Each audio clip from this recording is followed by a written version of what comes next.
Bukidnon TV. Subscribe now. Ayan, what's up mga katropa, panibagong vlog na naman. Ito i-update natin, kalambuan na naman dito sa may lungsod ng Impasugong, Bukidnon.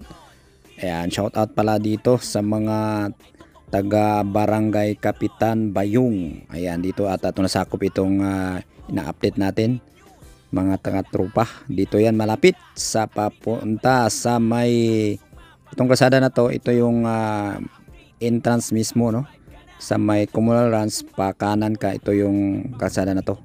Ito yung kalsada na to papunta doon din sa may Barangay Buntungon. Sa may Barangay Buntungon, no, sakop din yan ng bayan ng Impasugong, Bukidnon. Ang dami din pasyalan talaga dito na magaganda dito sa may Impasugong, Bukidnon mga katopa.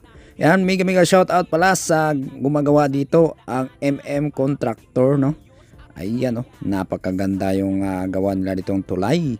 At malaking tulong itong tulay na to, siyempre para mas mabilis ang biyahe, no, ng ating mga kababayan dito sa may patawid sa papunta ng Barangay Buntungon mga katropa. Ayan, no, may natanong ako dito, papunta daw ito ng Kibuwa, no, itong tulay na to. Pero ito yung dadaanan mo din, papunta ka ng Barangay Buntungon mga katropa. Ayan, no, ayan, napakagandang tulay na to, kung lalo na kung matapos ito mga katropa. Ayan, shout out pala sa mga solid followers natin dito sa Bukidnon, ang saan ka man dito sa Pilipinas o andyan sa abroad. Mega shout out. Thank you so much sa suporta dito sa ating YouTube channel at Facebook page, Tropang Bukidnon TV. Ayan, kung bago ka pa lang sa aking Facebook page at YouTube channel, mag-subscribe ka na at follow and like sa ating Facebook page, Tropang Bukidnon TV, kasi marami pa tayong i-update na mga project o magagandang pasyalan dito sa Mindanao mga katropa.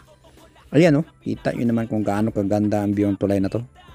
Sobrang ganda ng biyong tulay na to mga katropa, kasi siyempre matataas ang mga bundok dito sa Impasugong at malapit ito sa may Communal Ranch na siyempre dinadarayo ngayon ng mga turista, no, galing sa ibang lugar mga katropa. Ayan, no, ulitin ko, ito po yung madaanan nyo papunta doon sa sikat din na magagandang pasyalan din, ang Camp 44 sa may Barangay Buntungon mga katropa. Ayan, salamat po mga idol.